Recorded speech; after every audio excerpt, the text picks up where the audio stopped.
Good morning to all of you साथियों, कैसे हैं आप सब। हम उम्मीद करते हैं कि आप लोग अच्छे होंगे और काफी जी जान से अपनी तैयारी में जुटे होंगे।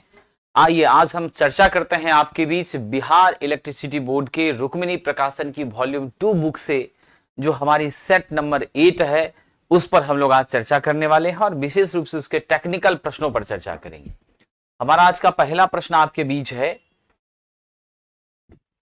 पहला प्रश्न है साथियों, थर्मल पावर प्लांट, बहुत अच्छा क्वेश्चन है, आप लोग आंसर भी देते रहिए। थर्मल पावर प्लांट की क्षमता को कैसे बढ़ाया जाता है। हम सब इस बात को जानते हैं कि सबसे ज्यादा जो है हमारी विद्युत की आपूर्ति आज भी सर्वाधिक बिजली का उत्पादन कहां से होता है। आज भी सर्वाधिक विद्युत की आपूर्ति, आप ये जान लीजिएगा, या विद्युत का जनरेशन कह सकते हैं, वह कहां से होता है तो हमारे थर्मल प्लांट से ही होता है। विद्युत का जनरेशन सबसे ज्यादा कहां से होता है? थर्मल प्लांट से। भारत में जो उपक्रम इसको संचालित करती है उसका नाम एनटीपीसी है, नेशनल थर्मल पावर कॉर्पोरेशन। क्या है साहब? National thermal power corporation.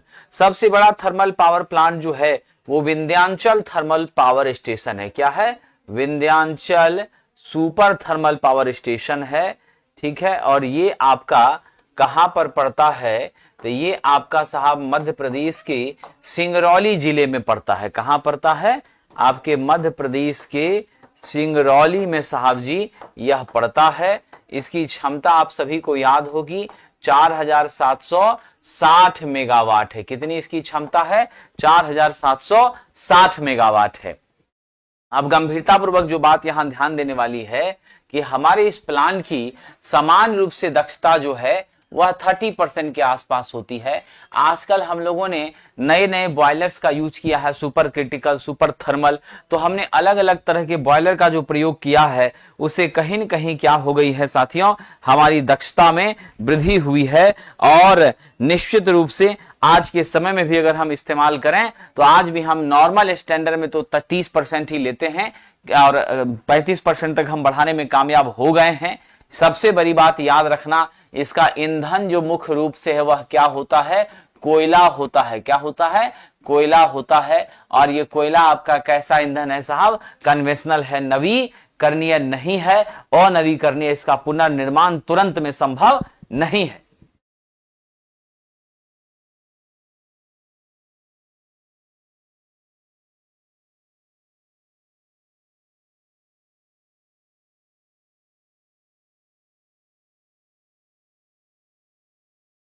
तो इस तरह से आपने महसूस किया कि ये सारी इसकी विशेषता है।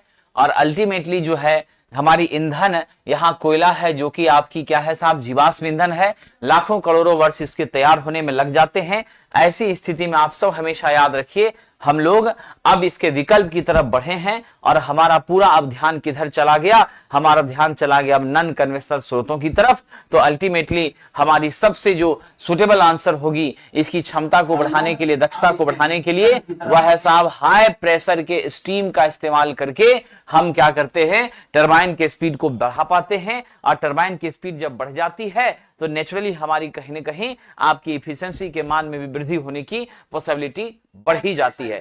तो राइट आंसर आपका क्या है? Option number B. निम्नलिखित में किसका अधिकतम मॉडरेटिंग अनुपात होता है? सबसे पहले हम लोग समझ लें कि हमारी मॉडरेटिंग अनुपात होती क्या है। ये जो मॉडरेटिंग रेशियो है, आपने मॉडरेटर का नाम सुना होगा। मॉडरेटर को हिंदी में मंदक कहते हैं। इसका काम ही है साहब क्या करना? न्यूट्रॉन की गति को क्या करना साहब? गति को धीमा करना। क्या करना साहब? स्लो करना, ताकि नियंत्रित कंट्रोल चेन रिएक्शन हमारी संचालित होती रहे। क्या हो जाए? कंट्रोल चेन रिएक्शन हमारी क्या हो जाए? संचालित होती रहे। तो यहां पर जो आपका सवाल आ रहा है वह है मॉडरेटिंग रेशियो। तो साहब मॉडरेटिंग रेशियो होता है माइक्रोस्कोपिक धीमा करने की शक्ति। क्या होती है ये? माइक्रोस्कोपिक धीमा करने की शक्ति। और बटा क्या हो जाएगी? क्योंकि जो भी आपकी स्लोवेस्ट होगी, इतनी महीन होगी, हम सबको अपनी आंखों से थोड़ी कुछ दिखेगा। बटा हो जाता अवशोषण के लिए माइक्रोस्कोपिक क्रॉस सेक्शन। क्या होता है? अवशोषण हेतु माइक्रोस्कोपिक क्या होता है?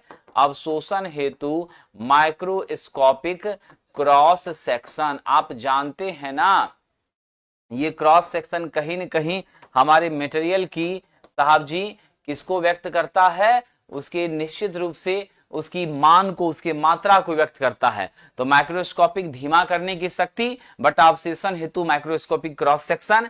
हमारे दिए गए सभी ऑप्शन में से सभी का हम प्रयोग नॉर्मली किया ही करते हैं। आपका H2O का मॉडरेटिंग रेशियो 71 होता है, क्या होता है, 71 होता है। D2O की बात करें तो 5670 होता है, कितना होता है, 5670 होता है। हम बेरिलियम की बात करें 143 होता है साहब। हम हीलियम की बात करें 83 होता है, ठीक है। और अगर हम कार्बन की बात करें तो 192 होता है। अब जरा देख लीजिए, जल का 71 है, भारी पानी का 5670 है, बेरिलियम 143 है, हीलियम 83 है, C192 है। तो जिसका मॉडरेटिंग रेशियो ज्यादा होता है उतना ज्यादा अवशोषित करता है किसको साहब, हमारे न्यूट्रॉनों को। किसको अवशोषित करता है, हमारे न्यूट्रॉनों को। तो हम राइट आंसर कौन सा दे दें, ऑप्शन नंबर ए, यही आपका भारी पानी है साहब। क्या है, हैवी वाटर है, भारी पानी है, D2O। तो यही आपका क्या है, सही उत्तर है। चलिए आगे बढ़ें। आइए अगला प्रश्न है, कह रहा है विकसित देशों में जनरेटिंग स्टेशन पर कितनी वोल्टेज प्राप्त होती है। तो विकसित देशों में जनरेटिंग स्टेशन पे हम लोग 33 केवी का ज्यादातर जनरेशन होता है। हमारे भारत की बात आप करते हैं तो हमारे भारत में साहब 11 केवी या 22 केवी का जनरेशन हम कर रहे हैं। हालांकि कुछ प्लांट में आप याद रखिएगा, हमारे भारत में भी कुछ प्लांट में सीधा 33 केवी का उत्पादन हो रहा है। अभी हमने एक रिसर्च किया था और उस रिसर्च के आधार पर हमने साहब 66 केवी का भी जनरेशन अपने एक हाइडल प्लांट में किया है, इसमें कोई शक नहीं है। लेकिन ज्यादातर जो किया जाएगा उसी को साहब जी हम कंसीडर करते हैं। तो ज्यादातर भारत में किया जाता है 11 केवी, और उसको फिर स्टेप अप करके हम लोग बढ़ा देते हैं 400 में, 765 में, 220 में, जितनी जरूरत होती है उतना हम लोग बढ़ाने का काम करते हैं लॉन्ग डिस्टेंस के ट्रांसमिशन के लिए। इसीलिए मेरा सही उत्तर क्या हो जाएगा, इस दिए गए प्रश्न के हिसाब से ऑप्शन नंबर बी हो जाएगा, इसमें कोई शक नहीं है। चलिए, एलपी बिलासपुर में राव मार्क्स 54 ओबीसी है, बिलासपुर बूस्टर बैच स्टूडेंट विद्युत बैच आल्सो। निश्चित रूप से चौधरी साहब, ठीक है, अगर आपका ओबीसी कैटेगरी में 54 बिलासपुर में मार्क्स आ रहा है, राव मार्क्स, तो कोई, मुझे लगता है कि कोई शक नहीं है कि आप CBT 2 की परीक्षा देंगे। निश्चित रूप से आप CBT 2 देंगे और ईश्वर का आशीर्वाद भी रहे, और मैं भी यही चाहूंगा कि आपका वहां भी सिलेक्शन हो जाए, ठीक है। तो बहुत अच्छा स्कोर है आपका, और बढ़िया मेहनत करना है और निश्चित सफलता पाके दम लेना है। चलिए आगे बढ़ते हैं। अगला प्रश्न है, एक हाइड्रो इलेक्ट्रिक पावर स्टेशन की आपूर्ति 160 मीटर के मीन हेड से 10 गुना 10 के पावर 8 क्षमता के जलाशय द्वारा की जाती है। हाइड्रो इलेक्ट्रिक दक्षता 80% है और इलेक्ट्रिकल दक्षता 90% है। जलाशय का जो एरिया है वह 3 स्क्वायर किलोमीटर है। 40,000 किलोवाट आवर की दर से बिजली की आपूर्ति हो रही है। तो इसके लिए हमको अगले पेज में जाना पड़ेगा। क्वेश्चन नंबर आपका 54 है। तो आइए जरा सबसे पहले इस क्वेश्चन को हम लोग सॉल्व करने का प्रयास करते हैं। आइए, अब यहां ध्यान रखिएगा साहब, इस प्रश्न में जो डाटा दिया है, सबसे पहले देख लीजिए आपकी हाइट कितनी दे दी गई है, 160 मीटर हेड की हाइट दे दी गई है। हमारा डिस्चार्ज का मान कितना दिया है, 10 गुना 10 के पावर 8 क्यूबिक मीटर। इसी को आप चाहें तो क्या लिख सकते हैं, मीटर क्यू लिख सकते हैं, स्वाभाविक सी बात है। क्या लिख सकते हैं, मीटर क्यू लिख सकते हैं। अब आपके पास हमारी हाइड्रोलिक इफिशिएंसी कितनी दी है, 80% दी है। हमारी इलेक्ट्रिकल इफिशिएंसी कितनी दी है साहब, 90% दी है। उसके बाद पावर फैक्टर इसने कितना बता दिया है, 0.8 लैगिंग बता दिया है। क्लियर। उसके बाद साहब इसने कहा है कि विद्युत आपूर्ति मेरी कितनी हो रही है, यानी आपकी विद्युत आपूर्ति जो हो रही है ये आपकी 40,000 किलोवाट आवर है। कितनी है डियर फ्रेंड, 40,000 किलोवाट आवर। क्या इसको आप लिख सकते हैं 4 × 10 के पावर 7 वाट आवर, कोई दिक्कत नहीं। 4 यहां का 0, किलो के बदले 3 0, तो 4 3 7, 10 के पावर 7 लिखेंगे, वाट आवर बिल्कुल हो जाएगा। अब यहां पर साथियों गंभीरता पूर्वक विचार कीजिए, इतनी डाटा आपके पास दी गई है। अब आपको निकालना है पी आउटपुट। तो मेरी आउटपुट पावर क्या हो जाएगी? हम आउटपुट पावर को जब कैलकुलेट करेंगे, ये वाट आवर में है, इस टोटल को अगर आप सेकंड में सिंप्लीफाई कर दें तो नहीं लिखा जाएगा 4 गुना 10 की पावर 7 बाय 3600। ये आपका क्या हो गया? आउटपुट में हमारा पावर हो गया। निश्चित रूप से घंटा आपका सेकंड में बदल गया। अब यहां से आइए साहब, हम इनपुट पावर की बात करते हैं। मेरा इनपुट पावर क्या होता है? इनपुट पावर होता है पी आउटपुट बटे इफिशियंसी इनटू आपका पावर फैक्टर। चलिए मेरे पास पी आउटपुट है 4 गुना 10 की पावर 7, तो हम ऊपर लिख देते हैं 4 गुना 10 की पावर 7 अब बटा इफिशियंसी कौन सा? यहां पर हम लोग इलेक्ट्रिकल इफिशियंसी लेंगे। कौन सी लेंगे? इलेक्ट्रिकल इफिशियंसी लेंगे। तो वो उसके बदले में क्या मान लीजिएगा? 0.9 ले लीजिएगा, पावर फैक्टर 0.8 ले लीजिएगा, और आउटपुट में 3600 नीचे था तो ये 3600 यहां पर आपका एज इट इज आ जाएगा। अब इसको आप कैलकुलेट करिएगा। जब इसको आप कैलकुलेट करेंगे तो मान मिलेगा 15,432। क्या मिलेगा? 15,432 दशमलव साहब जी आपका आ जाएगा 0987। ये डाटा आपको मिलता है हमारे इनपुट पावर के रूप में। अब हम जानते हैं सूत्र होता है कि मेरी पावर जो हाइडल प्लांट में हमें प्राप्त होती है, विकसित होती है, उसका सूत्र होता है P बराबर 0.763 बाय 75। क्या होता है? 0.763 by 75 into omega Q H और आपका एटा। अब हम मान लिख दें P इनपुट के बदले में 15,432.0987, दैट बिकम 0.763 बाय आपका 75 इंटू ओमेगा हमको मालूम नहीं है, एज इट इज यहां पर ओमेगा कर देते हैं। चलिए इसको बादे में लिख देंगे, है ना।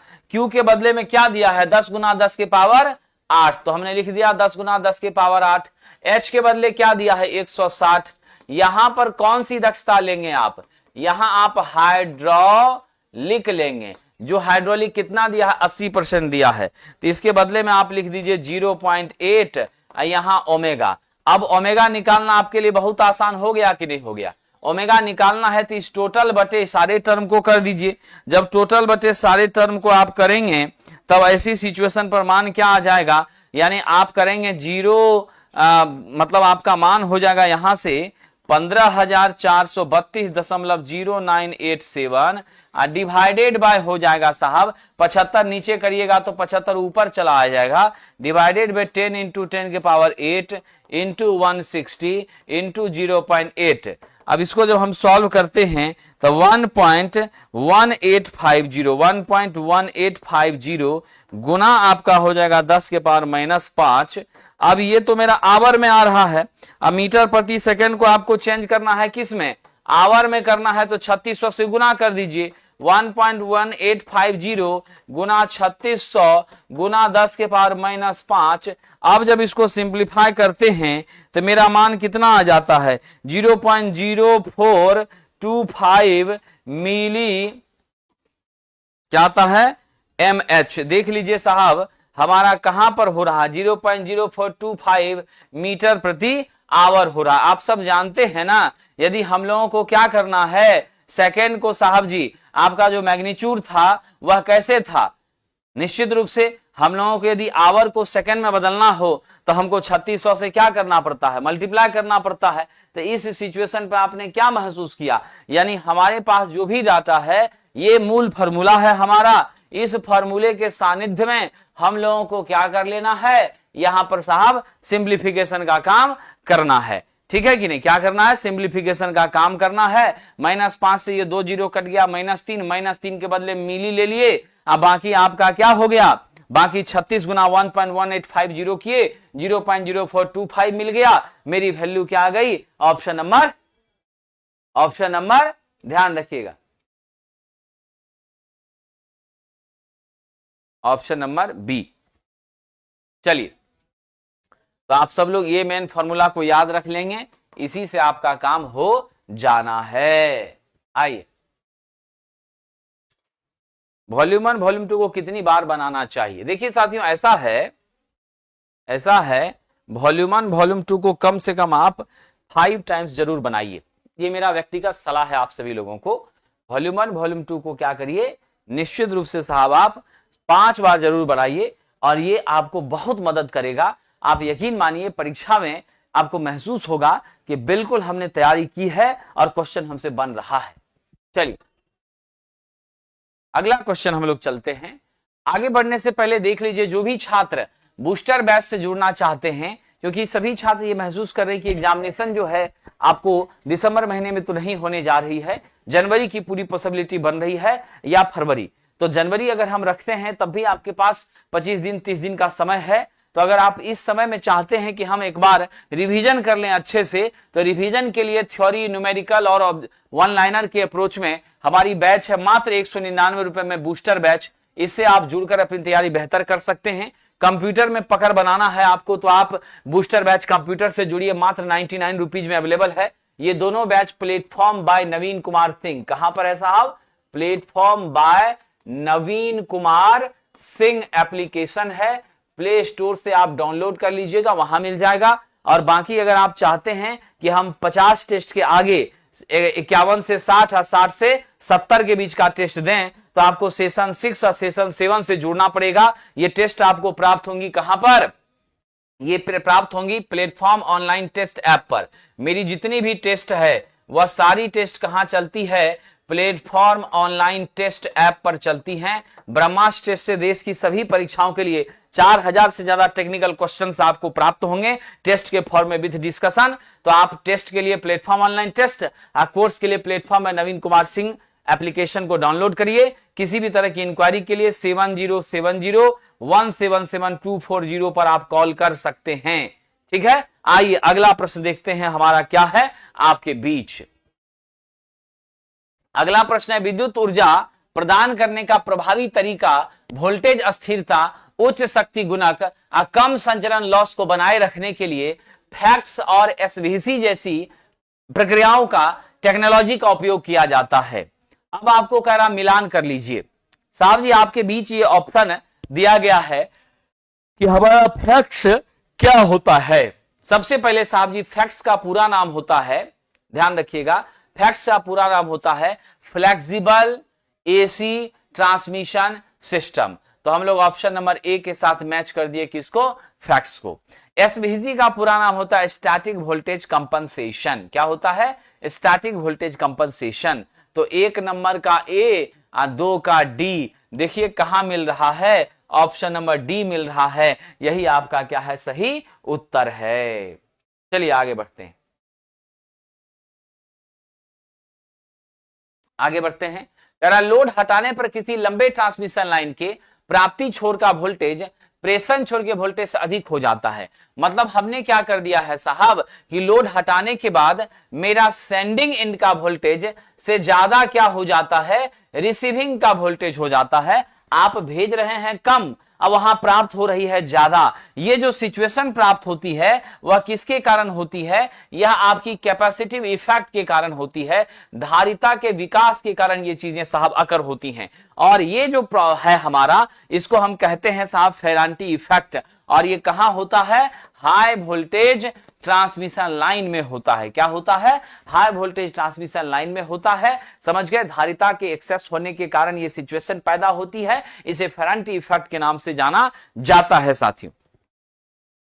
प्राइमरी संचरण में विद्युत आपूर्ति लोड सेंटर तक किसके द्वारा, यहां पर कह रहा है प्राइमरी ट्रांसमिशन, नॉट आपका साहब जी सेकेंडरी। आप जानते हैं प्राइमरी ट्रांसमिशन जो हमारी होगी यह पहली स्टेज होगी, ये आपका जनरेटिंग स्टेशन, जनरेटिंग स्टेशन से तब जो आप लेकर जा रहे हैं ये वाला आपका क्या हो जाएगा, प्राइमरी ट्रांसमिशन होगा। और प्राइमरी ट्रांसमिशन में हम लोग 400 के भी, 765 के भी, है ना, 220 के भी, इस रेंज के वोल्टेज को हम स्वीकार करने का काम करते हैं। और ये प्राइमरी ट्रांसमिशन जो हमारी होगी यह किस तरह की व्यवस्था में होगी साहब, ये 3 फेज 3 वायर की प्रणाली में की जाएगी। यहां पर किसका यूज करेंगे, 3 फेज 3 वायर सिस्टम का यूज करेंगे, इसमें कोई शक नहीं है। चलिए आगे बढ़ते हैं। आगे है साहब 4 पॉइंट स्टार्टर कौन सी सुविधा प्रदान करने के लिए प्रयोग किया जाता है। सबसे पहले तो आप जान लीजिए हमारी 4 पॉइंट स्टार्टर जो हैं वह निश्चित रूप से कहां यूज की जाती हैं, इसका डिजाइन विशेष रूप से किया गया है कंपाउंड डीसी मोटर के लिए। किसके लिए किया गया है? कंपाउंड डीसी मोटर के लिए किया गया है। लेकिन विद्वानों ध्यान रखिएगा, अगर मेरे पास 3 पॉइंट अवेलेबल नहीं है तो हम शंट मोटर में भी क्या करते हैं, इसका प्रयोग करते हैं। पहली बात तो यह उच्च प्रारंभिक धारा से भी क्या करती है, उच्च प्रारंभिक धारा से सुरक्षा प्रदान करती है। क्या करती है?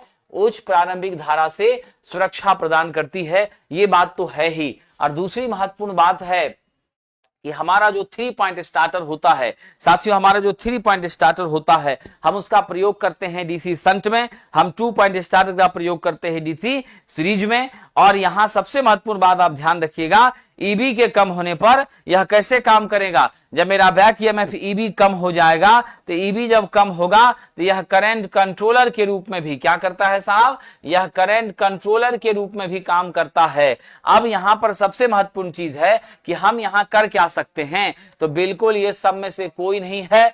फील्ड कंट्रोल के माध्यम से आप अच्छे रेंज तक गति को नियंत्रित करने में सक्षम हो जाते हैं। ऑप्शन नंबर डी आपका क्या हो जाएगा? यहां सबसे सुटेबल और एप्रोप्रिएट आंसर हो जाएगा, ये ध्यान रखिएगा।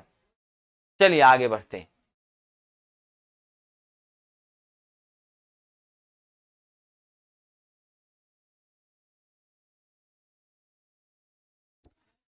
नेक्स्ट, इंटरपोल का मुख्य कार्य डीसी मोटर के भारित लोड होने पर ब्रश और कम्यूटेटर के बीच डैश को कम करना है।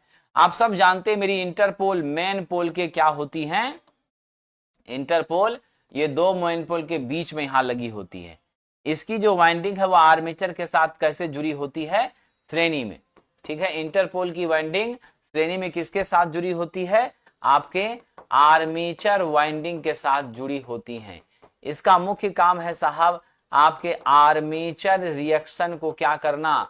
आर्मेचर रिएक्शन को साहब कम करना, समाप्त करना। ठीक है, पहली चीज। दूसरा यह है कि स्पार्कलेस कम्यूटेशन में भी यह क्या करता है? बिल्कुल हेल्प करता है। क्या करता है? स्पार्कलेस कम्यूटेशन में भी यह हेल्प करता है। हमारे 2 पोल के बीच होने के कारण इसे कॉम पोल कहते हैं। तो दिए गए इस प्रश्न का सबसे सुटेबल उत्तर क्या हो जाएगा? स्फुलिंग यानी स्पार्किंग, इसकी स्थिति को नियंत्रित करने का काम करता है ब्रश और कम्यूटेटर के बीच में। और जब स्पार्कलेस कम्यूटेशन होती है तो वह आपकी बेस्ट और आइडियल कम्यूटेशन के नाम से जानी जाती है, इसमें कोई शक नहीं है। 4 पोल 500 वोल्ट शंट मोटर में आर्मेचर पर 720 तरंग संयोजित कंडक्टर लगा हुआ है। फुल लोड पर आर्मेचर धारा 60 एम्पियर है।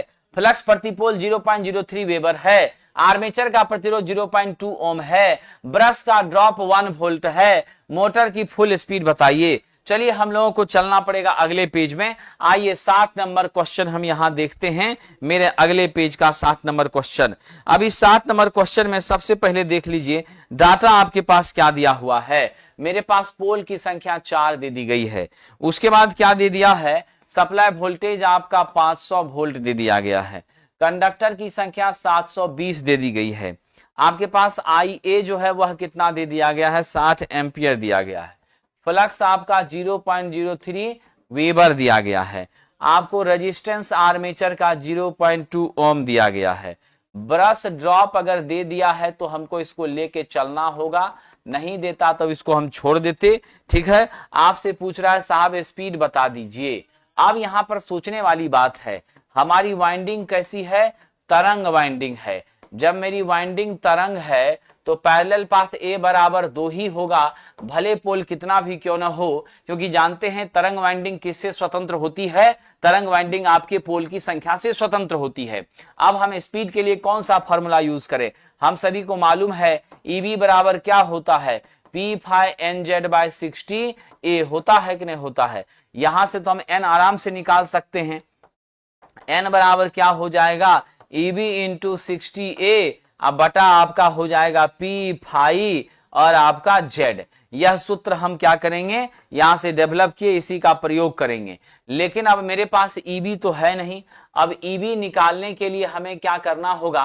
कौन सा मशीन है साहब? DC शंट है। कौन सा है? DC शंट है। जब DC शंट है तो DC शंट मोटर में आप सबको मालूम है EB बराबर V माइनस IaRa, अब माइनस आपका क्या हो जाता है, ब्रश ड्रॉप हो जाता है, अगर है तब, नहीं रहता तो कोई बात नहीं है। V के बदले क्या लिख दीजिए, 500 लिख दीजिए। Ia के बदले आपका क्या है, 60 इंटू Ra कितना है, 0.2। अब यहां से आइए, माइनस ब्रश ड्रॉप कितना, 1, तो 1 आपका ब्रश तो हो नहीं सकता है क्योंकि पैरेलल पाथ 2 है, तो ब्रश आपका 2 हो जाएगा, 2 गुना 1 हो जाएगा। सिंप्लीफाई कर लीजिए, 500 माइनस आपका कितना साहब जी, 12 माइनस 2, सिंप्लीफाई करके बताइए कितना हो गया, 486, 14 घट गया, 486 वोल्ट आपका ईबी मिल गया। अब यहाँ स्पीड वाला फॉर्मूला पर पुट कर दीजिए, एन के ईबी के बदले में 486, ईबी के बदले में 486 गुना 60, ए के बदले में 2 है ना, अब बटा पोल के बदले में 4, फाई के बदले में 0.03, जेड के बदले में साहब 720। अब यहां से सिंप्लीफाई करिए, क्या मान आ जाएगा, 675 आरपीएम, कितना आ जाएगा, 675 आरपीएम, ये आपकी वैल्यू है। चलिए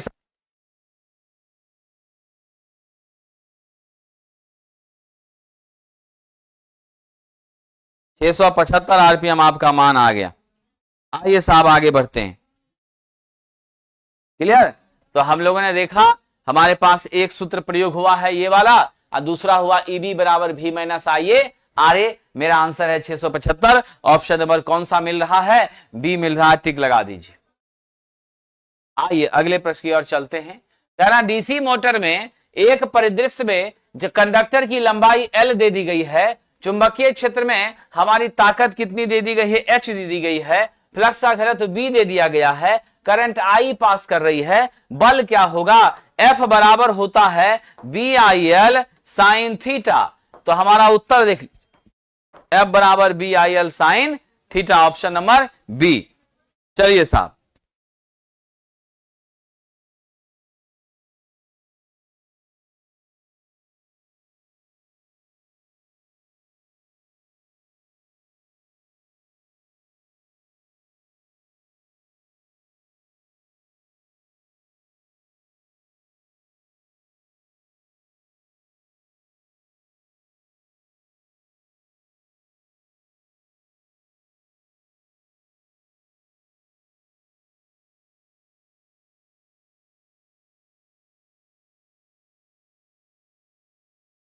चलिए आगे बढ़ते हैं साहब।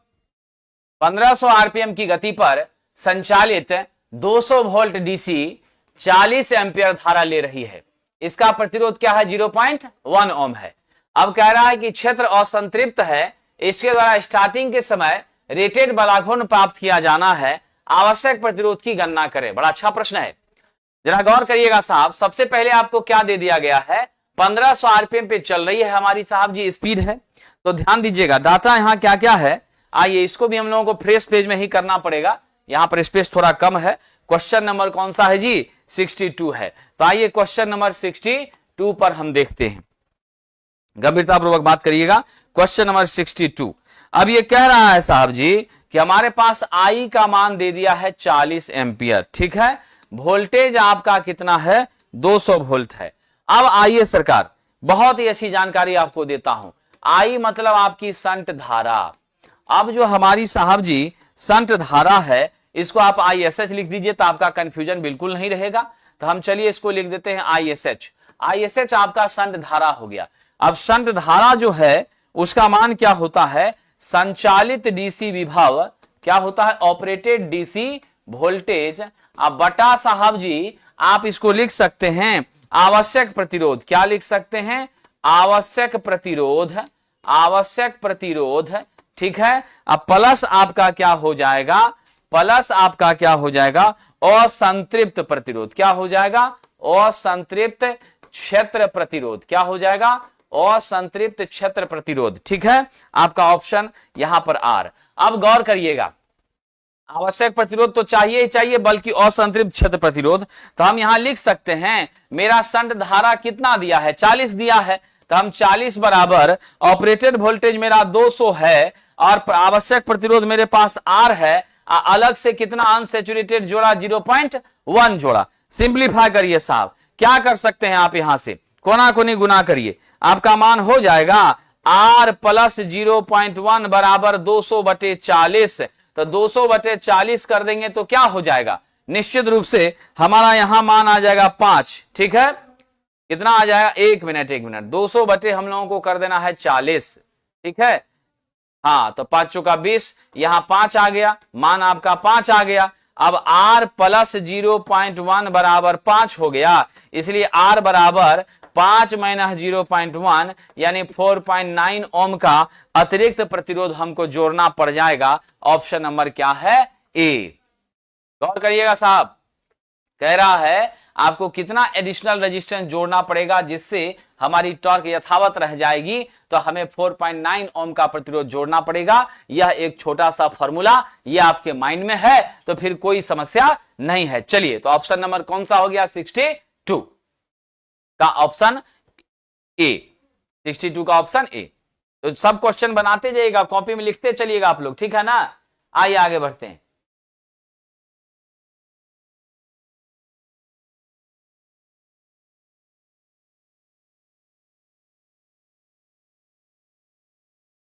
डीसी मोटर का स्टार्टिंग प्रतिरोध समांतर होता है। ध्यान रखिएगा, starting resistance of DC motor is generally, तथा हमारी स्टार्टिंग रेजिस्टेंस जो डीसी मोटर की होती है वो बहुत ज्यादा नहीं होती है। अप्रोक्सीमेटली कितनी होती है, 1 से 10 ओम के साहब बीच हुआ करती है, समझ गए। इसीलिए तो हमारे पास समस्या होती है, जिसके वजह से हम किसका यूज करते हैं, हम स्टार्टर का यूज करते हैं। किसका यूज करते हैं, स्टार्टर का हम क्या करते हैं, इसके बदले यूज करते हैं। किसका यूज करते हैं, स्टार्टर का। और स्टार्टर में आपकी क्या होती है, हमारी रेजिस्टेंस का कॉम्बिनेशन होता है। क्या होता है, रेजिस्टेंस का कॉम्बिनेशन होता है। और ये रेजिस्टेंस का कॉम्बिनेशन करता क्या है साहब, तो ये हमारे शुरुआती करंट के मान को कम करने का प्रयास करता है। तो जो भी हमारी स्टार्टर है, खास करके यहां पर डीसी मोटर के केस में या फिर 3 फेज इंडक्शन मोटर के केस में, उसका मूल उद्देश्य क्या है साथियों, उसका मूल उद्देश्य है आपके स्टार्टिंग करंट को कम करना, यानी आपकी सुरक्षा प्रदान करना, यही इसका मूल उद्देश्य होता है। ठीक है, चलिए आगे बढ़ते हैं।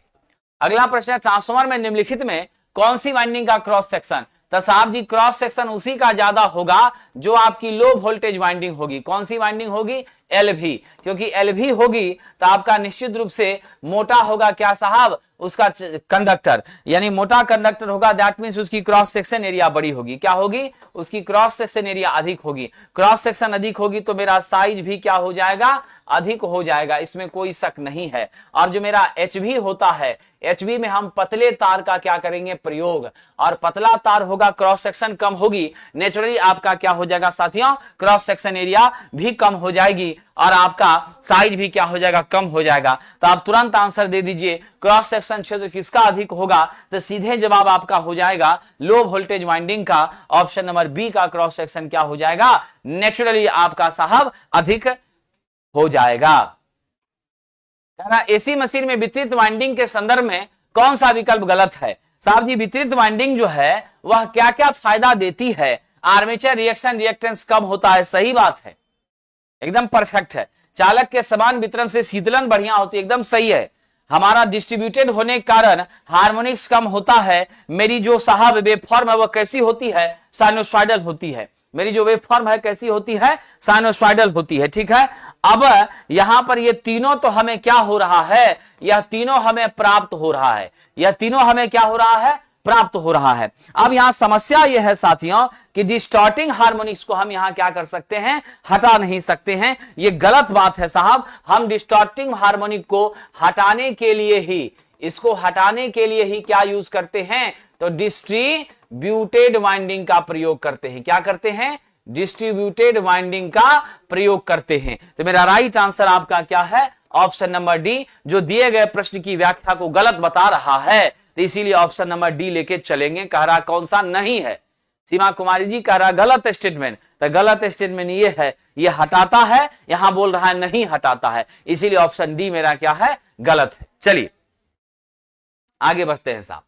लैप और वेव वाइंडिंग में क्या मुख्य अंतर है, सब लोगों को पता है कि लैप वाइंडिंग में आपका पैरेलल पाथ ए बराबर पी होता है, वेव वाइंडिंग में पैरेलल पाथ ए बराबर 2 होता है, पोल से यह स्वतंत्र होता है। लैप में वोल्टेज कम और करंट आपकी ज्यादा होती है, वेव में वोल्टेज कम, वेव में वोल्टेज अधिक, करंट आपकी क्या होती है, वेव में वोल्टेज अधिक, करंट आपकी क्या होती है साहब, नेचुरली ध्यान रखिएगा कम होती है, ये इसकी विशेषता है। अब कह रहा है कैसे दोनों में अंतर है, तो धारा प्रवाह विद्युत प्रेरण की बात छोड़िए, मुख्य बात है समांतर पथ की संख्या।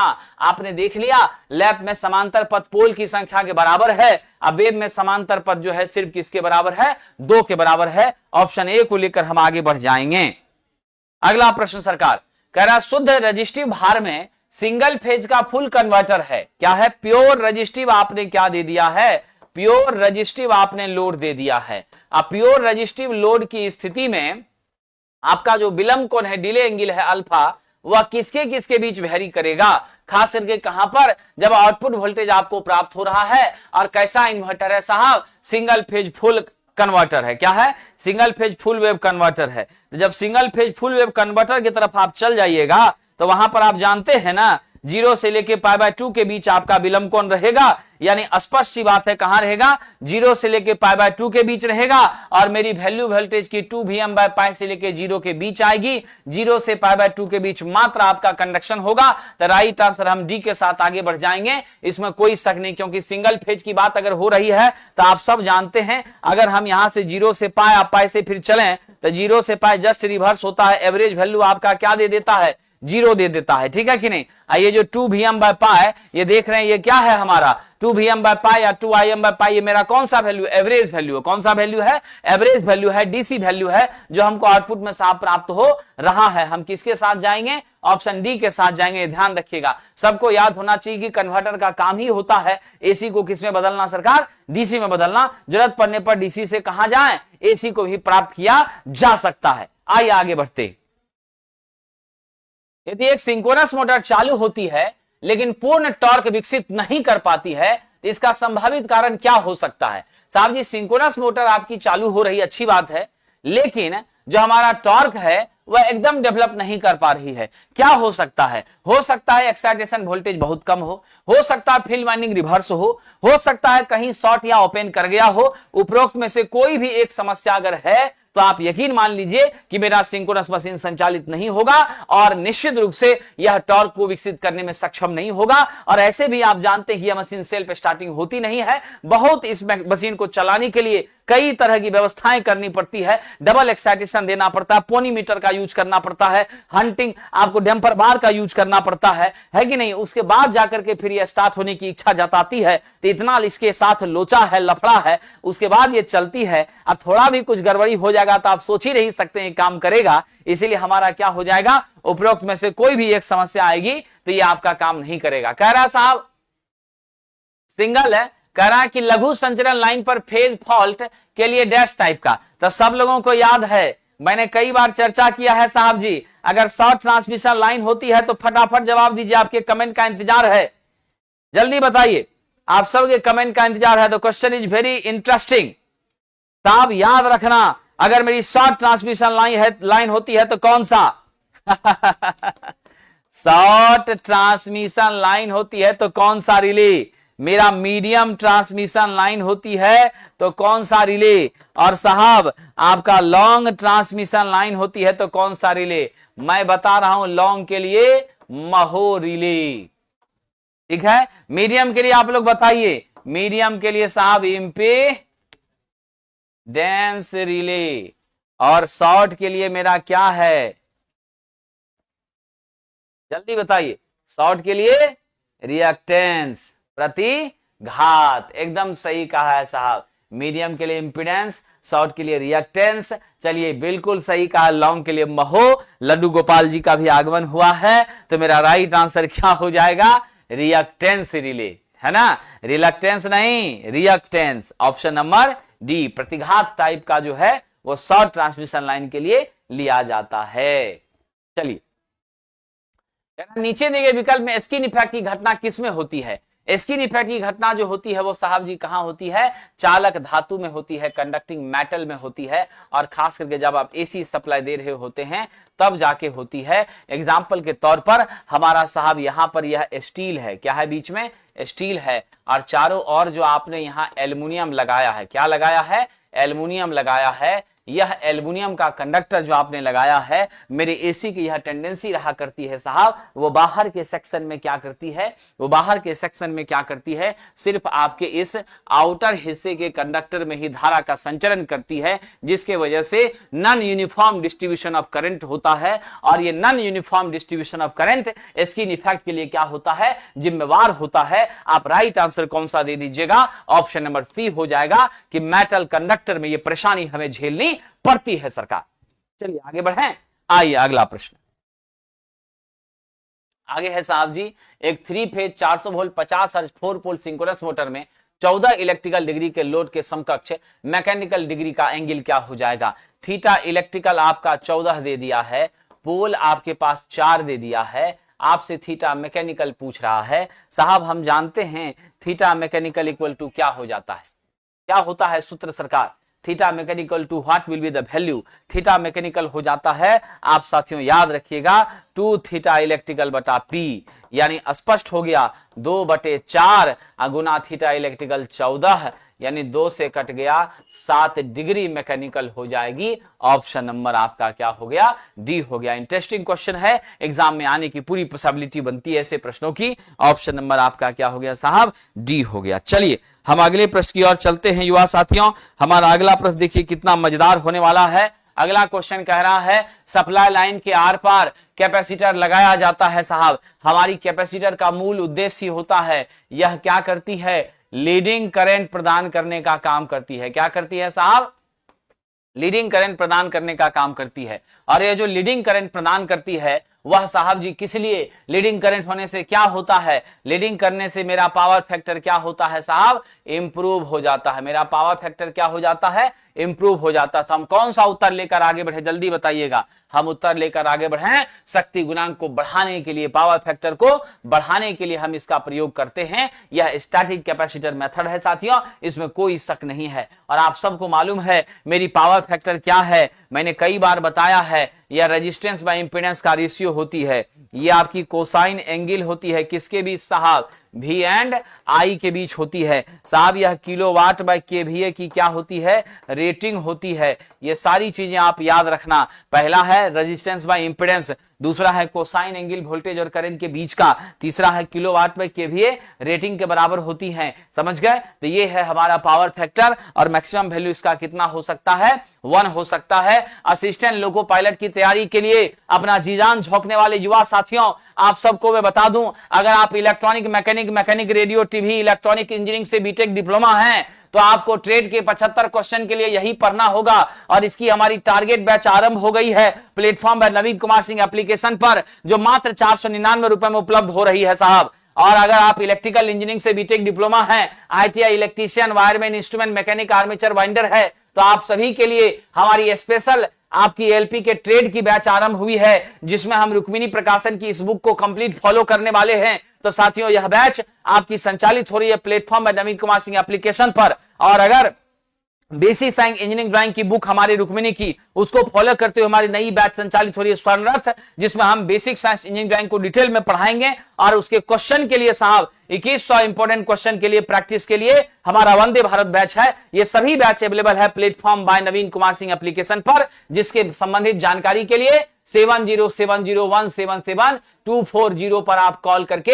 जानकारी प्राप्त कर सकते हैं। आइए अगला प्रश्न देखते हैं। अगला प्रश्न कह रहा है एक समान उत्तेजना के साथ चल रहा सिंक्रोनस मोटर लोड में परिवर्तन एडजस्ट करने से किसमें परिवर्तन हो जाता है। यदि आप इसके लोड में परिवर्तन करते हैं तो ध्यान रखिएगा, लोड में परिवर्तन करिएगा तुरंत आपका लोड एंगल क्या हो जाता है, लोड एंगल आपका डेल में बदलाव आता है। और उस डेल के पोजीशन के चेंजिंग करके वह क्या करता है साहब, स्पीड को एक्यूमुलेट करता है। लेकिन ऑन बिहाफ ऑफ दैट उसका जो इनडायरेक्ट इफेक्ट पड़ता है, वह इफेक्ट किस पर पड़ता है साहब, वह आर्मेचर करंट पर पड़ता है। मेरे आर्मेचर करंट के मान में वृद्धि हो जाती है और तब जाके एडजस्टमेंट पॉसिबल होता है। ये एक समस्या यहां पर क्रिएट होती है। तो राइट आंसर आपका क्या है, ऑप्शन नंबर डी है सरकार। अगला क्वेश्चन, आर्मेचर रिएक्शन में डैश के लिए ब्रशों को बिल्कुल मैग्नेटिक न्यूट्रल एक्सिस पर रखा जाता है। आप सब याद रखिएगा, मेरा जो एमएनए है उसका पोजीशन क्या होता है साहब, चेंज होता है। जीएनए की पोजीशन क्या होती है,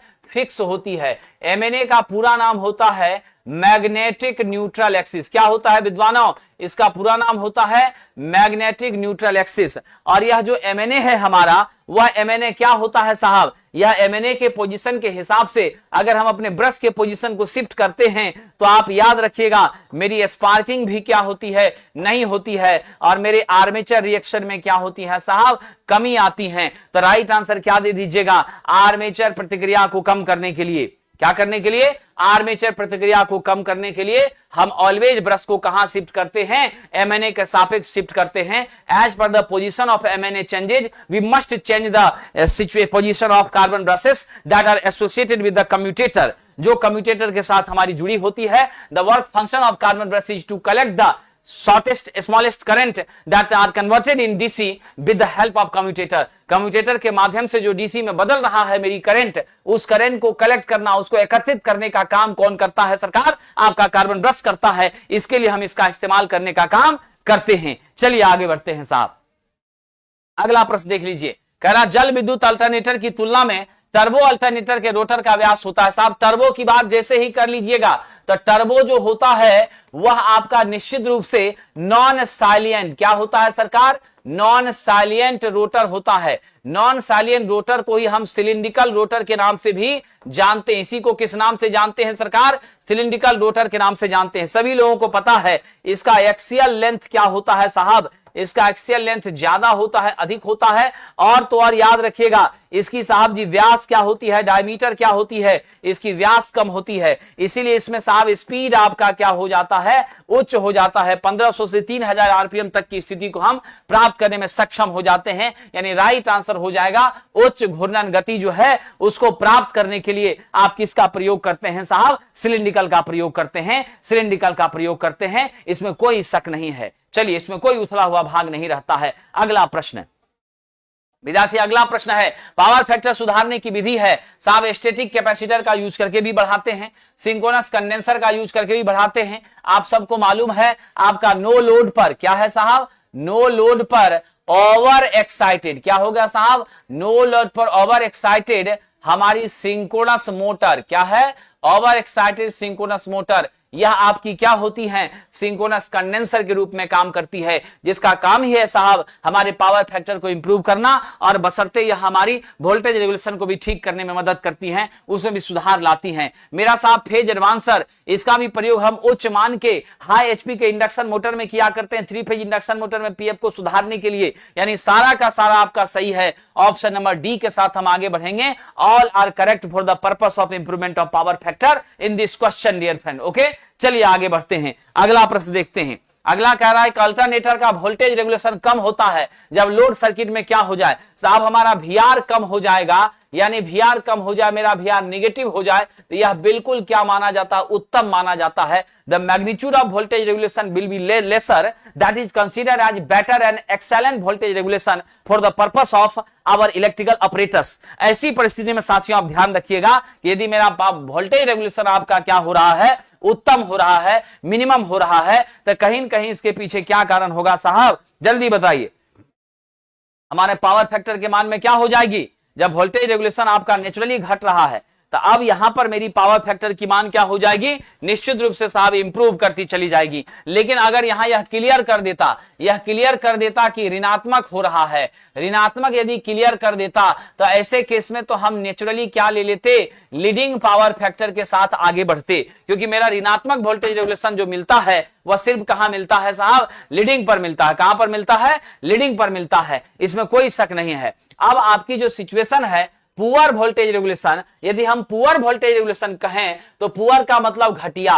पुअर का मतलब क्या है? घटिया। समझ गए? जब कहे निगेटिव या मिनिमम तब तो बात चलेगा, लेकिन पुअर का मतलब घटिया। घटिया का मतलब मेरे वीआर का मान उच्च, और वीआर का मान जब उच्च है तो मेरा पीएफ आपका क्या हो रहा है? लैग कर रहा है। और लैग करने वाला पावर फैक्टर को आप अच्छा पावर फैक्टर नहीं कहेंगे। वह मेरा कौन सा पावर फैक्टर है? डिक्रीजिंग पावर फैक्टर है। ऑप्शन नंबर डी के साथ हम आगे बढ़ जाएंगे। किसके साथ आगे बढ़ जाएंगे? डी के साथ आगे बढ़ जाएंगे। इसमें कोई शक नहीं है। कुशवाहा जी ऐसा है, संध्या कुशवाहा जी हमारे बीच हैं। आपका प्रश्न है कि कुछ मार्गदर्शन कीजिए, बहुत कम नंबर आ रही है, वो भी 25 ही, कुछ गाइड कीजिए, कृपा होगी। देखिए कुशवाहा जी ऐसा है कि 25 नंबर आपको आ रहा है, ये बड़ा चिंता का विषय है, लेकिन वो नंबर इंप्रूव करने का तरीका है कि आप किताब को, थ्योरी को, चैप्टर को लाइन बाय लाइन एक बार पढ़ लीजिए। चैप्टर पढ़ने के बाद उसके क्वेश्चन को एक बार बना लीजिए। उसके बाद आप जो टेस्ट दे रही हैं उस टेस्ट में पहली बार आपको 25 अंक आया है। अब ये एनालिसिस करिए कि कौन कौन क्वेश्चन आपको टफ लगा है और किस किस जगह पर आप फंस रही हैं। जिस जिस जगह पर आपको दिक्कत आ रही है उसको पॉइंट आउट करके उस पोर्शन को एक बार फिर से रिपीट करके पढ़ लीजिए और तब टेस्ट दीजिए। मतलब 2 बार, 3 बार, 4 बार टेस्ट दीजिए। अपनी कमियों को महसूस करिए और उन कमियों को दूर करने के लिए प्रयास करिए और उन प्रयास को इंप्रूव करने के लिए प्रैक्टिस करिए। तो more and more practice and revision, that is the key word to get the maximum score in examination. हमेशा के लिए याद रख लीजिएगा, जितना ज्यादा आप प्रैक्टिस एंड रिवीजन करेंगे वही आपकी सफलता का सबसे बड़ा सूत्र होता है। इसलिए मैं यही कहूंगा, जो भी छात्र हैं वॉल्यूम 1 वॉल्यूम 2 की किताब को कम से कम 5 बार बनाइए, कम से कम 5 बार बनाइए। जो भी लोग हमारे टेस्ट से जुड़े हैं, महापैक ऑफर से जुड़े हैं या फिर जिस भी टेस्ट से जुड़े हों, उस टेस्ट के प्रश्नों को आप सेवरल टाइम्स रिपीट करिए, मेनी टाइम्स रिपीट करिए। अगर आप ऐसा करते हैं तो निश्चित रूप से उतने प्रश्नों पर पकड़ हो जाएगी और आपकी सफलता संदिग्ध नहीं रहेगी। यह ध्यान रखिएगा साहब। कहना कौन सा सिंगल फेज इंडक्शन मोटर का प्रकार नहीं है? स्पीड फेज है, रिपल्सन इंडक्शन स्टार्ट है, हमारा सैडेड पोल भी है। ये स्लिप रिंग इंडक्शन मोटर जो है यह आपका 3 फेज इंडक्शन मोटर का एग्जांपल है और सब जानते हैं इसका स्टार्टिंग टॉर्क क्या होता है, उच्च होता है। लेकिन हम ज्यादा इसका इस्तेमाल नहीं करते क्योंकि इसमें स्लिप रिंग और कार्बन ब्रश होती है, जिसकी वजह से क्या हो जाता है साथियों, स्लिप रिंग और कार्बन ब्रश होने के कारण हमारी लॉसेस अधिक होती है, मेरी इफिशिएंसी इसमें कम हो जाती है। हम मोस्टली प्रयोग किसका करते हैं? तो हम मोस्टली प्रयोग करते हैं साहब जी, ध्यान रखना, मोस्टली प्रयोग करते हैं स्क्वायरल केज इंडक्शन मोटर का। किसका करते हैं दोस्तों? स्क्वायरल केज इंडक्शन मोटर का करते हैं। आइए विद्वान साहब, अगला प्रश्न है, एकल मान के कैपेसिटर एवं संधारित्र सिंगल फेज प्रेरण मोटर के संबंध में कौन सा विकल्प सही नहीं है?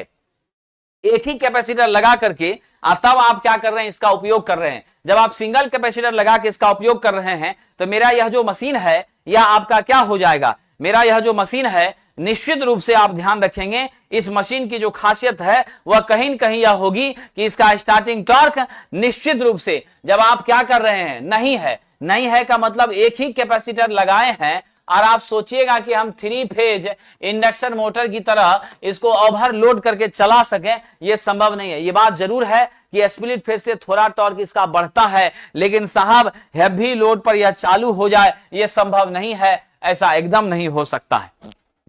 अगला क्वेश्चन, 6 पोल का इंडक्शन मोटर है, स्टेटर की आवृत्ति आपकी 50 हर्ट्ज दे दी गई है, रोटर की आवृत्ति एफआर जो है वह 2 हर्ट्ज दिया गया है, परसेंटेज स्लिप आपसे पूछ रहा है बराबर व्हाट। यहां जितने भी विद्वान बैठे हैं वो सब जानते हैं कि हमारा एफआर बराबर होता है एस इंटू एफ।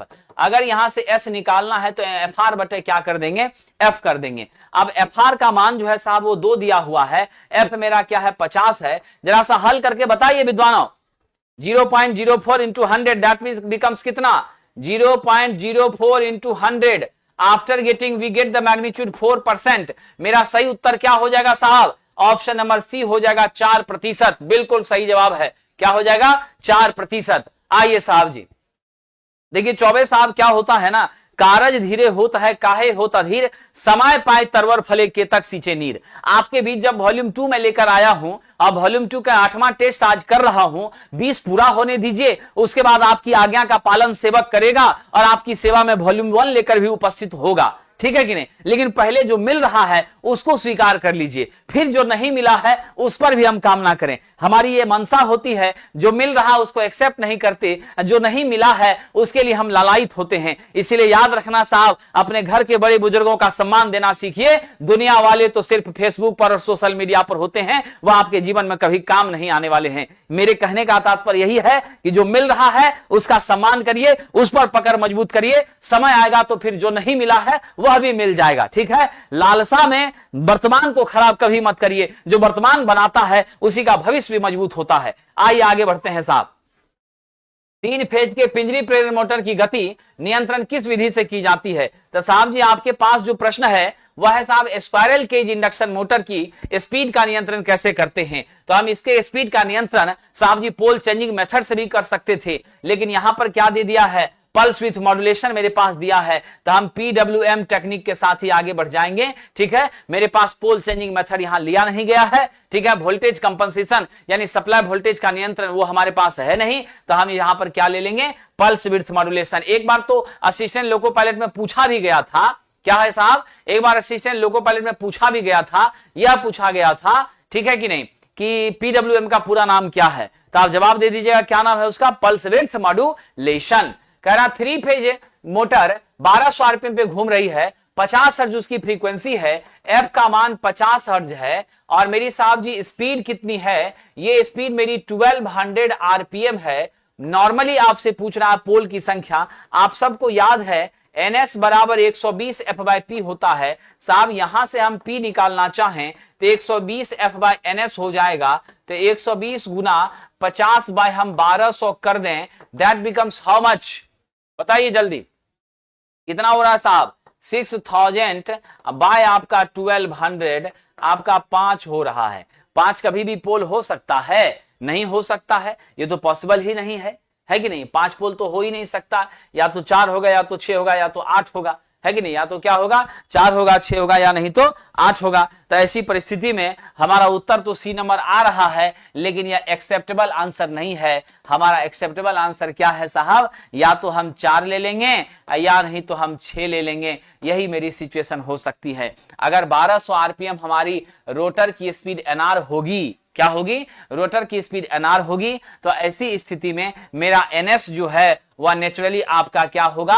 अधिक होगा, मेरा एनएस अधिक होगा। एनआर हमेशा कम होती है इस मशीन में। ऐसे सिचुएशन पर यहां यदि आप 6 पोल लेके चलते हैं तो 1000 हमारी आती है, क्या साहब, यहां पर आपकी 1000 आ जाती है हमारी एनएस की स्पीड। एनएस से एनआर कभी ज्यादा हो नहीं सकती है, इसीलिए अगर हम टेक्निकली जाएं तो हमारा साहब इस तरह के क्वेश्चन के लिए मेरा आंसर होना चाहिए 4 पोल, तभी ना आपका 1500 आरपीएम पर क्या होगा, इसका एनएस होगा, और हमारा एनआर जो हो जाएगा 1200 आरपीएम पर होगा। तो चलिए हम उसको एक्सेप्ट कर सकते हैं कि भाई कम है, ठीक है। लेकिन अब प्रश्न जब कहा है तो प्रश्न जो कहा है वह लेंगे, प्रश्न कहा है जो आया है वो ले लिए, ऑप्शन सी हम कंसीडर कर लिए। लेकिन ऑन बिहाफ ऑफ हम जाएंगे कंसेप्ट, तो कंसेप्ट के आधार पर हम 4 को लेकर के ही चलेंगे। चलिए आगे बढ़ते हैं साहब। आइए अगला प्रश्न है, ट्रांसफार्मर की मेन वाइंडिंग और द्वितीय वाइंडिंग में फेरों की संख्या 1000 और 3000 है, यानी मेरे पास N1 है आपका 1000 और N2 आपका है 3000, ठीक है। कह रहा मुख्य कुंडली में 80 वोल्ट एसी दी जा रही है, तो सेकेंडरी में फेरा विभवांतर होगा। तो मेन वाइंडिंग में आपका साहब जी कितना वोल्टेज दे दिया, V1 का मान दे दिया 80 वोल्ट। अब आपसे कह रहा प्रति फेरा विभवांतर यानी पर टर्न, कह रहा है वोल्टेज पर टर्न, वोल्टेज पर टर्न आपका कह रहा है सेकेंडरी में, तो V2 पर टर्न कितना होगा। तो पहले हम लोग V2 निकाल लें, तब ना आपके लिए सुलभ हो जाएगा। तो आइए सरकार हम लोग V2 निकालने के लिए क्या करेंगे, बड़ा ही मजेदार क्वेश्चन है। ऐसा क्वेश्चन तो साहब जी आपने बनाया भी अपने मानव जीवन में, है कि नहीं, हम सब लोग जानते हैं। सबसे पहले हम बिना किसी टेंशन के V2 निकाल लें। V2 निकालने का तरीका होता है V2 bye V1 equal to N2 bye N1। अब यहां से आ जाइए, हम V2 बराबर क्या कर दें, V1 इंटू N2 बटा आपका N1। V1 का मान कितना है, 80 है, N2 कितना है, 3000 है, N1 कितना है, 1000 है, कट गया 240 वोल्ट आपका क्या आ गया, V2 आ गया। अब कह रहा है कि V2 पर टर्न, तो वोल्टेज पर टर्न की बात करेंगे तो 240 बटे और टोटल टर्न कितना है 3000 है, तो बटे यहां 3000 कर दीजिए, बराबर 0.08 वोल्ट, यानी सेकेंडरी के एक टर्न में 0.08 वोल्ट होता है। सेकेंडरी के एक टर्न में कितना वोल्ट होता है, 0.08 वोल्ट होता है। बस यही छोटा सा तरीका था जिससे क्वेश्चन आपका बन गया। चलिए आगे बढ़ते हैं।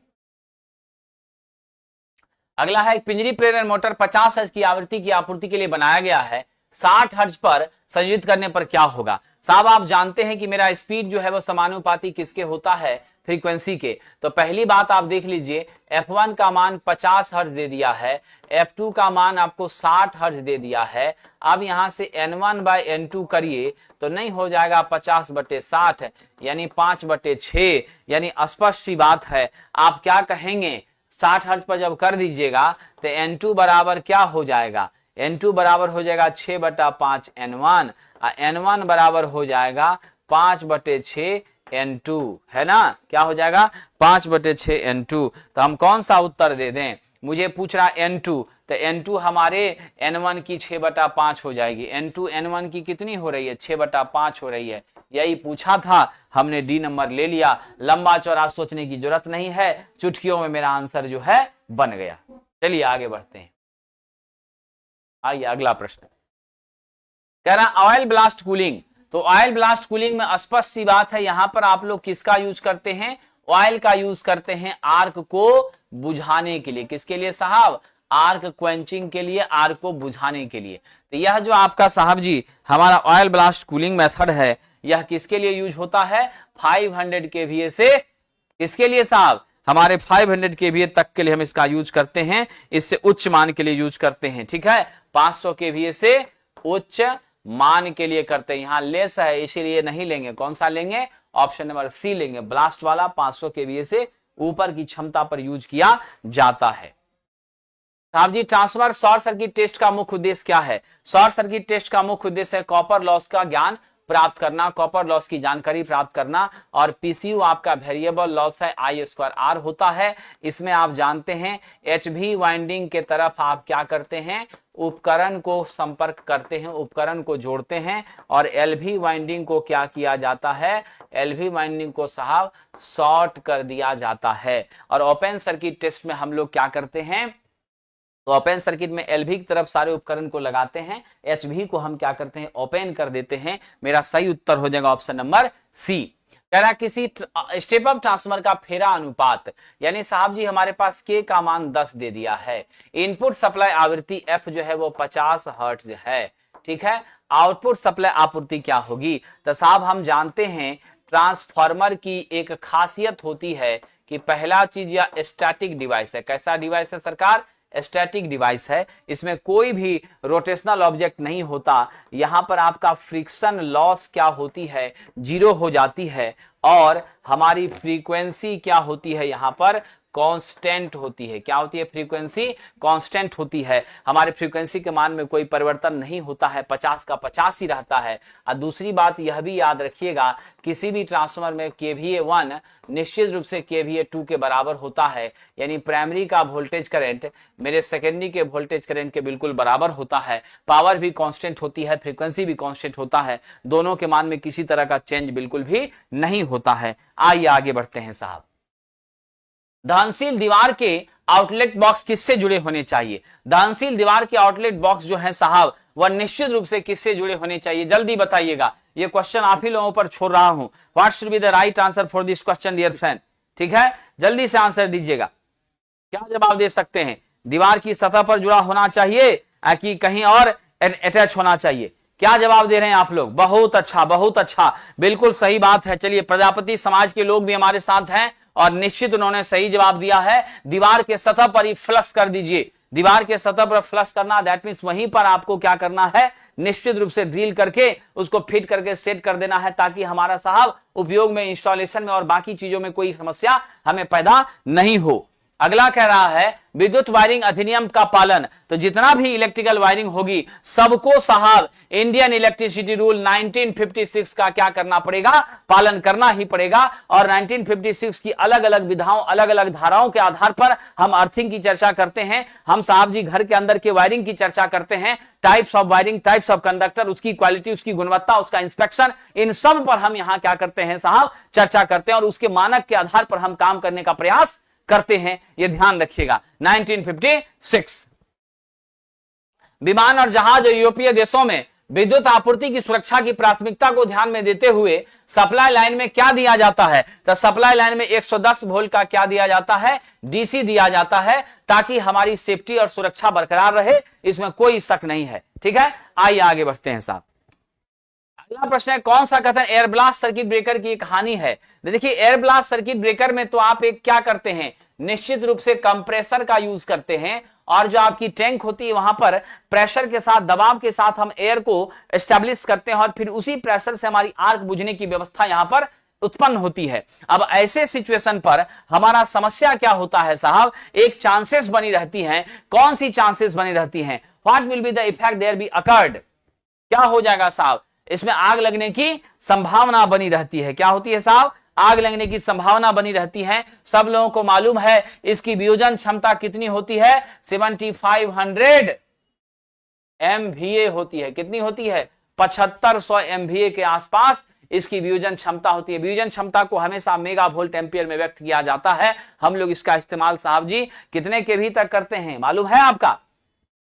कितने केवी तक इसका प्रयोग करते हैं? कितने बच्चों को मालूम है?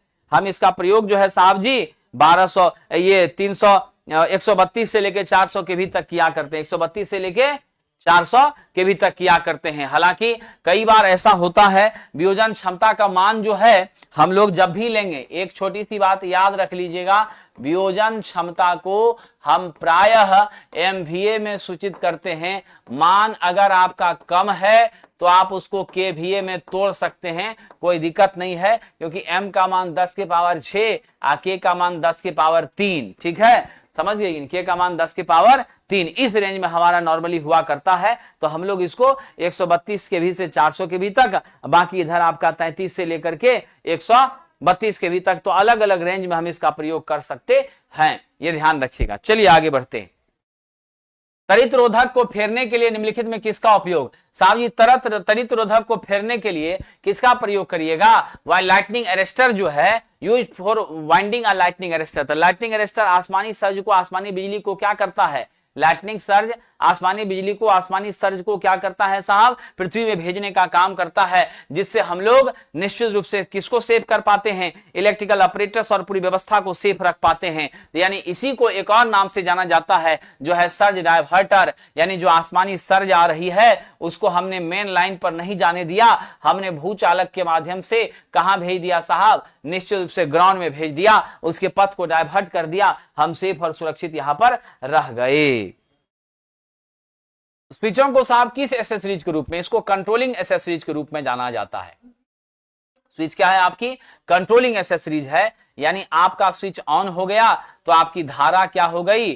चालू, और आपकी स्विच जब बंद हो, ओपन हो गई तो आपका धारा क्या हो गया? बिल्कुल साहब बंद। तो ये कंट्रोल कर रहा है। कैसा यूनिट है? कंट्रोल यूनिट है। सेफ्टी के अंदर तो आपका फ्यूज हो जाएगा, सर्किट ब्रेकर हो जाएगा, ये सब हो जाएगा। तो हम A नंबर के साथ आगे बढ़ेंगे। देखिए, बड़ा ही इंटरेस्टिंग क्वेश्चन आपके बीच आ गया है। मुझे विश्वास है कि यह क्वेश्चन आप लोग जरूर बना लिए होंगे। इस क्वेश्चन में बहुत ही मजेदार कंसेप्ट है और बड़ा ही छोटा सा फॉर्मूला है। आइए सरकार, ये क्वेश्चन जो आपके बीच चर्चा कर रहा है वह कह रहा है ब्रेकिंग कैपेसिटी। तो हम सब जानते हैं ब्रेकिंग कैपेसिटी का मान क्या होता है साहब? ब्रेकिंग कैपेसिटी होती है √3 V रेटेड इंटू आपका I रेटेड या I सिमेट्रिकल, जैसा भी हमारा करंट का मान दिया हुआ है। हमारी ब्रेकिंग कैपेसिटी कितनी दे दी गई है? 1000 MVA दे दी गई है, बटा √3 करिए। वोल्टेज का मान कितना है? 33 kV है। I हमारे पास सिमेट्रिकल, I सिमेट्रिकल मेरे पास नहीं है, ये निकालना पड़ेगा। अब यहां से आप I सिमेट्रिकल निकालते हैं तो आपको 1000 गुना 10 के पावर 6 बटा √3 गुना 33 गुना 10 के पावर 3 करना पड़ेगा। जब आप इसको सॉल्व करते हैं तो मेरा मान कितना आता है? 17.45 किलो एम्पियर आता है। अब आपसे पूछ रहा है rated making current. I making का मान आप जानते हैं 2.55 इंटू I ब्रेकिंग होता है। तो 2.55 गुना 17.45 कर दीजिए, 44.6 किलो एम्पियर आ जाता है। उत्तर हम कौन सा ले लेंगे? A number. उत्तर कौन सा ले लेंगे? A नंबर ले लेंगे। बहुत अच्छी बात है, बहुत अच्छी बात है। एकदम हमारा यहां से सॉल्यूशन निकल गया, 44.6 किलो एम्पियर आ गया। चलिए आगे बढ़ते हैं। LP 660 वोल्ट ग्रेड के पावर केबल में उपयोग किया जाने वाले चालक का व्यास। साहब जी हमारे चालक का व्यास हमेशा कैरिड करंट पर होता है, याद रखिएगा साहब, मेरे धारा के मान पर चालक का व्यास निर्भर करता है, चालक का व्यास निर्भर करता है। और साहब जी हमारे वोल्टेज के मान पर क्या निर्भर करता है, इंसुलेशन की मोटाई। क्या निर्भर करता है, इंसुलेशन की मोटाई निर्भर करती है। तो हम ऑप्शन नंबर कौन सा दे दें, सी दे दें साहब।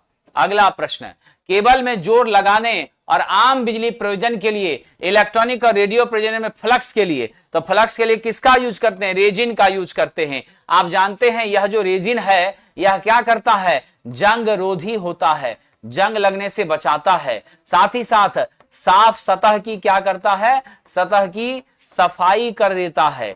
उसके बाद साहब हमारे जल्दी पिघलाने का काम करता है, किसको, जल्दी पिघलाने का काम आपके सोल्डर को करता है। किसको करता है, सोल्डर को करता है। यह आपके पेड़ से प्राप्त होता है, क्या होता है, यह हाइड्रोकार्बन है, हमारे पेड़ से साहब जी हमें प्राप्त होने का यह काम करता है। चलिए आगे बढ़ते हैं, ऑप्शन नंबर ए हो जाएगा यहां पर।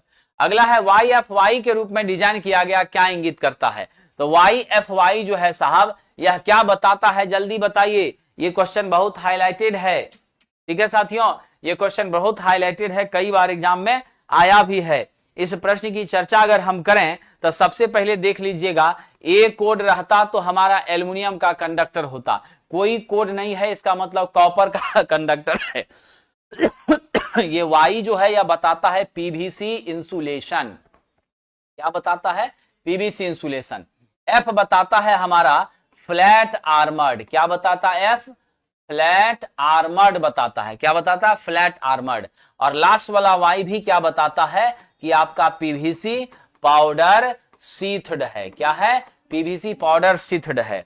तो हम यहां पर कौन सा उत्तर लेकर आगे बढ़ जाएं, हम यहां साहब जी आगे बढ़ जाएं ऑप्शन नंबर ए के साथ। यहां एल्युमिनियम ए वगैरह रहता तब ना, एक्सएलपी रोधन फ्लैट आर्मर्ड पीवीसी शीथड जो है यह हमारा क्या है, बहुत उपयुक्त नहीं यहां पर सेट हो रहा है, इसीलिए हम किसके साथ जाएंगे, ए के साथ जाएंगे, समझ गए। एक्सएलपी के लिए क्या लेते हैं आपको बता दूं, जो जिन छात्रों ने कहा है एक्सएलपी के लिए हम लोग 2x सिंबल लेते हैं, अगर कहीं पे 2x रहता तो अब हम लोग एक्सएलपी रोधन की बात करते, यहां नहीं है, समझे कि नहीं, ध्यान रखिएगा। वाई आपका क्या है, पीवीसी छादित, क्या है वाई आपका, ये वाई आपका है बाह्य पीवीसी इंसुलेशन, यानी बाहर से किसका इंसुलेशन है, पीवीसी का है। तो इसीलिए हम लोगों को ए नंबर के साथ जाना चाहिए। 2x रहता तब उसका कोड है एक्सएलपी रोधन, तो 2x है नहीं, इसीलिए वह नहीं चलेगा। चलिए आगे बढ़ते हैं। एचएसओ केबल की कटाक्ष आकृति, एचएसओ केबल की कटाक्ष आकृति कैसी होती है, ऐसे आपकी त्रिभुजाकार होती है, कैसे होती है, त्रिभुजाकार होती है, इस तरह की होती है, समझ गए। तो इसका जो क्रॉस सेक्शन है वो कैसा होता है, त्रिभुजाकार होता है, ठीक है। आपका एचएसओ का पूरा नाम कौन विद्यार्थी बता सकता है, जल्दी बताइएगा। एचएसओ का पूरा नाम कौन बता सकता है, जल्दी बताइए। हार्मोनाइज सेपरेट लीड केबल, क्या होता है, हार्मोनाइज सेपरेट लीड। एचएसओ क्या होती है, हार्मोनाइज्ड एस से सेपरेट, यहां लीड, यानी हर एक चालक के लिए हम लोग सेपरेट लीड की संरचना देने का काम करते हैं, सेपरेट लीड का कवर वहां पर लगाने का काम करते हैं, इसमें कोई शक नहीं है। चलिए गुप्ता जी का कह रहा है अच्छा है क्वेश्चन, लड़ेगा ना।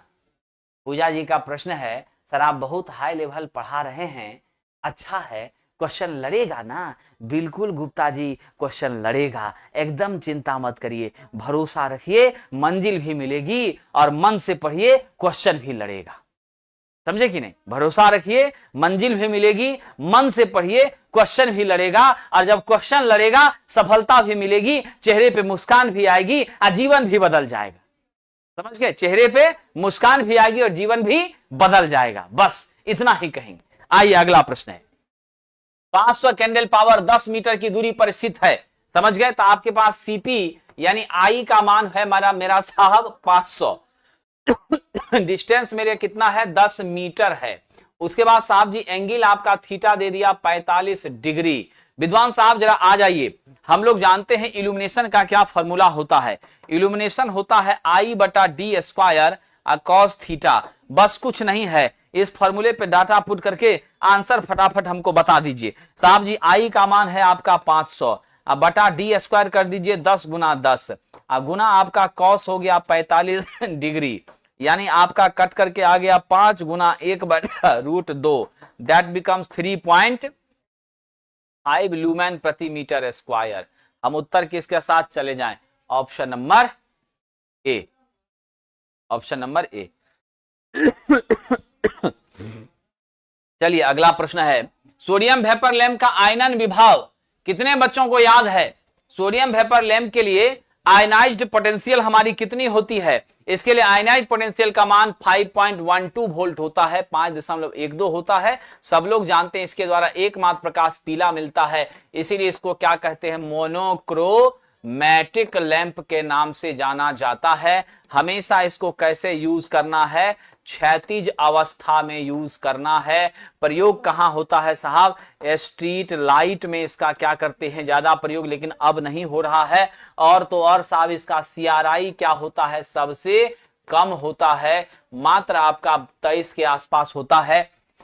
और आप याद रख लीजिएगा साहब, यह जो आपकी मोनोक्रोमेटिक लैंप है हमारी साहब, इसमें अलग से चोक लगाने की व्यवस्था नहीं है, यानी अलग से चोक नहीं लगाना पड़ता है। क्या होता है?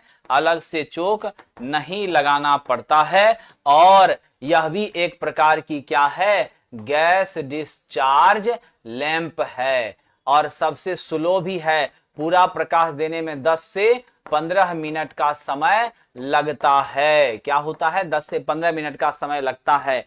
प्रारंभ में यह कैसा प्रकाश देती है? लाल गुलाबी देती है। और इसके लाल देने का कारण है इसके अंदर किसका मिस होना? इसके अंदर नियॉन का मौजूद होना। क्या होना साहब? नियॉन का मौजूद होना, ये इसकी विशेषता है। तो हम लोग आज सेशन 8 को कंप्लीट कर चुके हैं। और जाते जाते आपको बता दें, हमारी ऑफलाइन बैचेज जो हैं वह ALP के लिए, electrician, wireman, electronic, mechanic, BTech, diploma सभी छात्रों के ALP के लिए हमारी साहब ऑफलाइन बैचेज जो है वह शाम 6 से 7 PM में संचालित हो रही हैं। ड्राइंग और बेसिक साइंस का, बेसिक साइंस इंजीनियरिंग ड्राइंग की बैच 7 से 8 PM में ऑफलाइन संचालित हो रही हैं। ठीक है। हमारा डेली टेस्ट ALP के लिए ट्रेड का 5 से 6 PM में संचालित हो रहा है। सभी टेस्ट हमारे बाजार समिति मेन गेट, बाजार समिति पटना में जो हमारा सेंटर है, प्लेटफॉर्म बाय नवीन कुमार सिंह, उसी सेंटर पर चल रहा है। और किसी भी तरह की इंक्वायरी के लिए 7070177240 पर आप कॉल कर सकते हैं। तो आप सब लोग जी तौर मेहनत करिए, मन से पढ़िए। अब जो समय है ये वैकेंसी का, इस वैकेंसी के दौर में समय का उपयोग करके एक एक चीजों पर ध्यान दे करके अपनी कमियों को दूर करके निश्चित सफलता प्राप्त करिए। अगर इस महासमर के दौरान आप सेट नहीं हो पाए तो मोटा मोटी मान लीजिए संघर्ष और बड़ा हो जाएगा। इसलिए थोड़ी सी लापरवाही जीवन भर कष्ट दे सकती है। बहुत बहुत धन्यवाद साथियों।